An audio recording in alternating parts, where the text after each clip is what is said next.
eksena sa isang kakasaling araw ng linggo. Pag araw naman ng huling linggo'y ang mga pari madaling araw pa lamang ay gising na, dire-diretso ang misa hanggang tanghali, may hanggang gabi pa.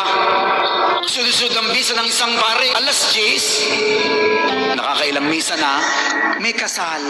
Pagpunta ng pari doon sa simbahan, mga 5 minutes pa naroon na siya, naghihintay. Sabi ng pari doon sa sakristan, nasa na ang ikakasal? Sabi ng sakristan, Father, wala pa ho eh. Di kayo ho, Father, alas 10 ang misa ng kasal. Ayo nga eh, siya maghintay tayo. Malumanay pa ang sinabi ng pari. Sana'y dumating sa oras. Pagkatapos ng misa ng alas 10 ng kasal, may 11 pang binyag. At pagkatapos ng binyag, 11:30 hanggang 12:30, 3 o 4 ang house blessings. Ay mahuhuli ako sa binyag. Malumanay pa. Ay 10:50 na. Ay hindi pa dumadating yung kakasalin. Sabi ng pari, nasa na kayo yung kakasalin? Sabi ng sakristan, Father, wala pa ho eh.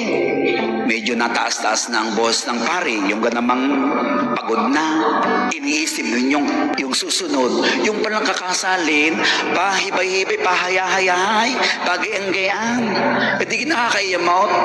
Sabi ng sakristan, Father, ay buti pa para ho madali, ay pag baka ho anytime ay pwedeng dumating na yung kakasalin, yung lapel ay ilalagay na puno namin sa inyo. Di, inilagay na ang lapel. Yan, medyo nakasimangot ng pari. Yung namang madaling araw pa'y pandali na. Eh di napapagod na. 10:30 na. Hindi pa rin nadating yung kakasalin.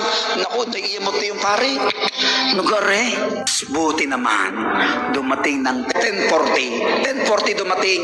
Eh di yung buhok ng pari nakagayo na. Oh, yamot na eh. Pinipigil na yung sarili.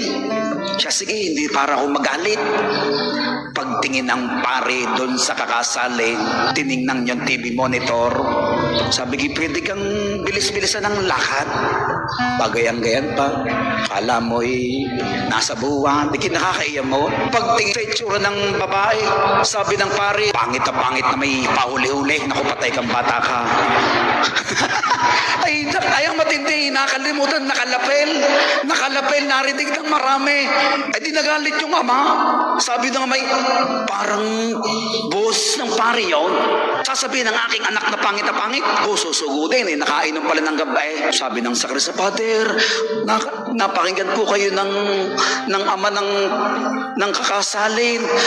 Napakinggan po na pangit doon ang kanyang anak. Ay parang nabuhisan po kayo. Ay kayo ba? Sabi ng pari, sige, ibel na para ako'y makalusot. Bang! Pagkabel, sabi ng pari, sa ngalan ng Ama at ng Anak at ng Espiritu Santo, Amen. Sumayin niyo ang Panginoon. Abay, nag-iba ng buhay sa pari, pininindigan hanggang uli.